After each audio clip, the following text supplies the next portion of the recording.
Well, good morning, all the children and teachers and staff members at St Helens and St Mary's Primary School.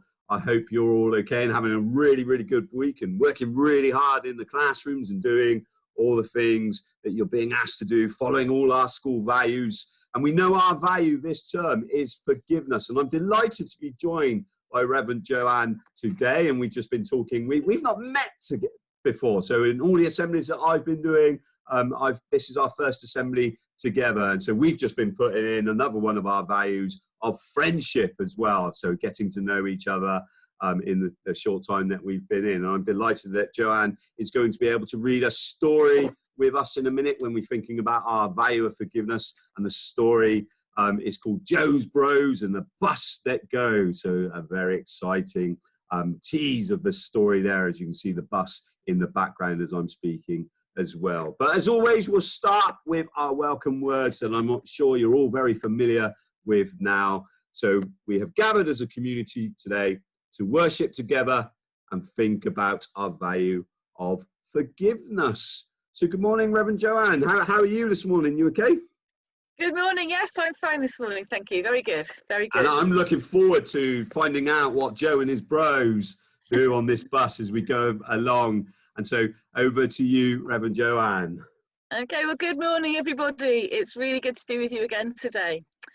So I've been thinking, and I wonder if you have ever been in a situation where you've seen someone being left out. So it might be that someone's been left out of a game or a friendship group or a school team.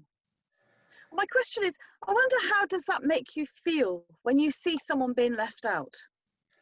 And I wonder if ever you felt left out. I never used to get picked for the sports team at school, so I know how it makes me feel. So being left out isn't a new thing. In fact, people throughout history have always had the same problem. And the example we're going to look at today is from the Bible and the story of Joseph. And his story is found in the Old Testament part of the Bible, which is the part before Jesus was born. In fact, Joseph's story comes right at the end of the very first book of the Bible, which is called Genesis. So, this Joseph isn't the one we hear about at Christmas. In other words, it was Mary's husband. This Joseph is the boy who had a marvellous, colourful coat. You might already know a little bit about him if you've heard of the musical Joseph and His Technicolor Dreamcoat.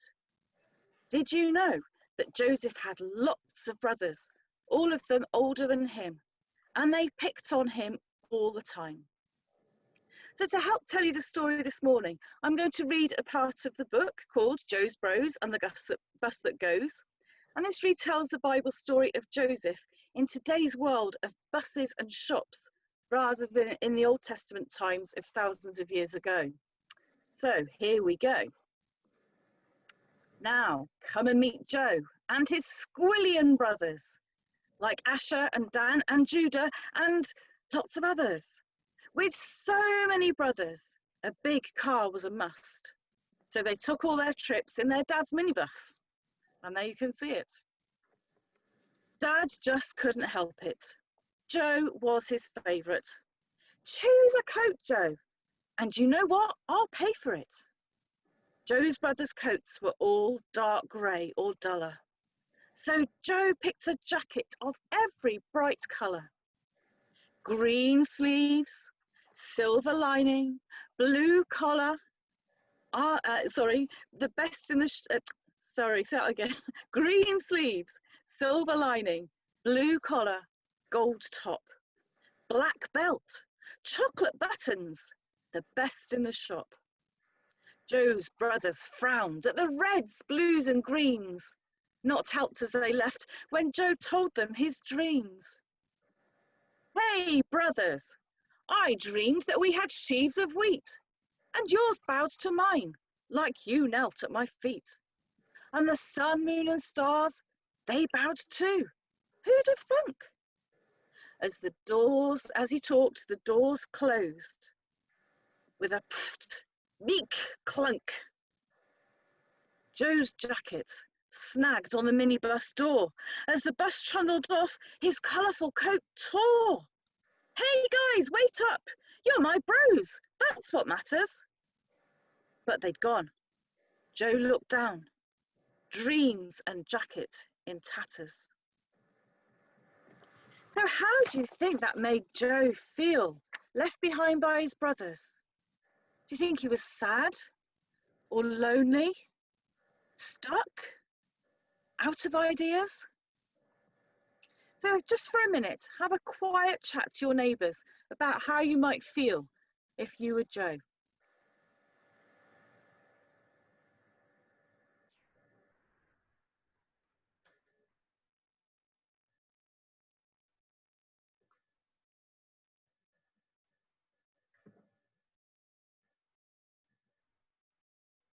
Okay, 5, 4, 3, 2, 1. And we'll come back to the story. Because although this was a bad story, it's not the end. Because things got even worse for poor Joe.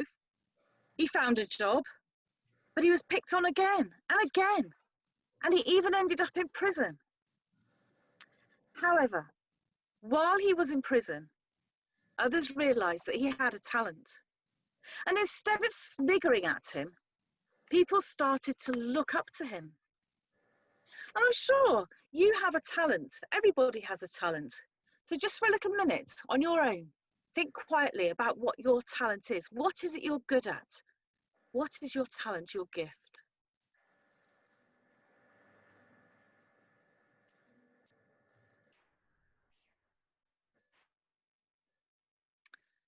So talents are varied. We might be good at football or singing or computing. We might be a great friend. Or we might have a talent we haven't even discovered yet. Everybody is good at something. Everyone has a talent. And everyone has a future ahead that we don't know about yet. And Joe didn't know about his. So the next part of the story takes place when Joe is in prison, when the king has a weird dream, and the king's waiter remembers that Joe was great at understanding the meaning of dreams. Joe's life changes when he realizes what matters and what he's good at, rather than what other people think he's bad at. So we'll pick up the story. Years later, a crazy dream bothered the king. Fat cows and thin cows. What did it all mean? The waiter said, I know a man who can tell us. The king's finest carriage brought Joe to the palace. Your dream, said Joe, means 7 years of good harvests. But stockpile, or next 7 years, or we'll starve. It's important to store in a warehouse that's large. I will, said the king. Oh, and you will be in charge. So Joe became boss of collecting the grain for 7 good years of nice crop growing grain. The next 7 years, the tractors went quiet. But thanks to Joe's storage, all ate a good diet. A familiar bus came. Joe's brothers were hungry. They'd not stored like Joe, so travelled cross country. But who was this helpful man giving them dinner? Their brother? Last seen in the bus's rearview mirror? They bowed, but Joe hugged them. It's me, I'm your brother. Just now with an apron of every bright colour. The brothers and sun and moon and stars looked and smiled.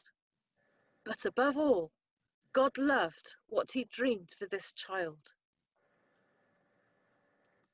So this story then reminds us that God knows what we're good at and what his plans are for us. And this means sometimes the things that happen to us might seem really tough, like they did for Joe. But through them, we learn lessons that'll help us in the future. So if you're finding things tough at the moment, or if you see someone being picked on, you should always try to speak to someone about it. No one needs to suffer on their own.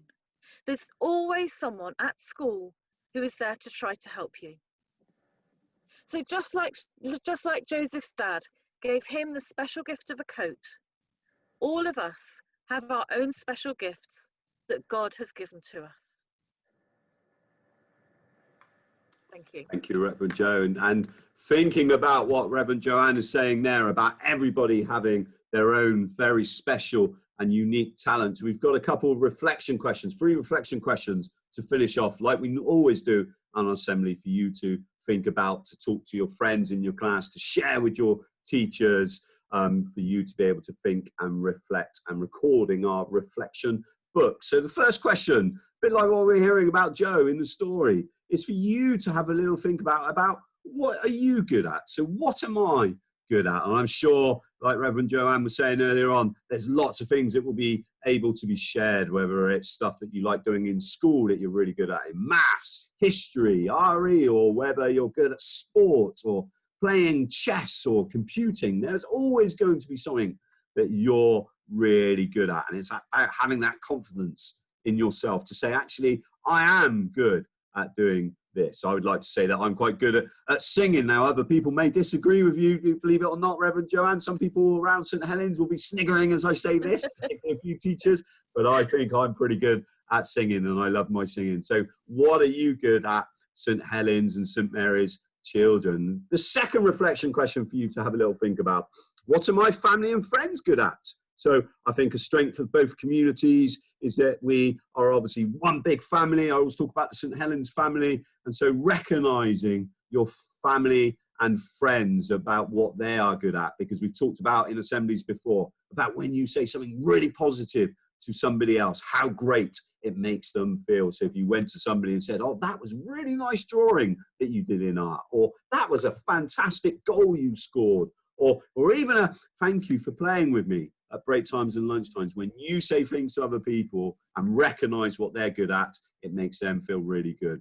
And as Joanne has put, Reverend Joe's put at the end there, tell them about it. Just as I was saying, okay, can you recognize what other people are talented in and recognize them for it and say, well done. So lots of really, really good reflection questions for you to think about today. Reverend Joanne, are you going to finish with a prayer now? So absolutely, yeah. So if you'd like to make this prayer your own at the end, just join and say Amen. So let's pray. Dear Lord, thank you for making me, me. You know me so well, and you gave me skills and talents and gifts. Help me to use what I'm good at to help others, and help me to help others when they need me. Amen. Amen. Thank you. And I think that's very thinking about us being unique and special, okay, because we all, every single one of you do have a talent, and that is recognised by teachers, and it's good for you to recognise that as well. And also some of the things that Reverend Joanne was saying through the story, that if you feel sometimes that you need to speak to somebody, don't forget there are always people for you to speak to in both schools, at St Mary's and St Helens, for you to have a conversation. If you feel things are worrying you or you have a concern, and that's very important to remember as well. I was just saying about what one of my talents were, Reverend Joanne, and singing. So we're going to finish as normal with assembly with a song. So I certainly will be singing out, because obviously, as we know, Mr. Spencer put in a very clever plan to enable us to be singing in our classrooms, in our groups of 15. I haven't heard sounds drifting along the corridors yet, and I'm still thinking about how we can, Madam Cosman, particularly at St Helens, how we can develop singing assembly as a whole school, but hopefully you will be singing along with beautiful, colourful books as well. And we know both schools love our reading, so that's really nice that we get to follow that through as you were reading that lovely story to us. Everybody else, take care, everybody, and we'll see you very, very soon. Bye-bye.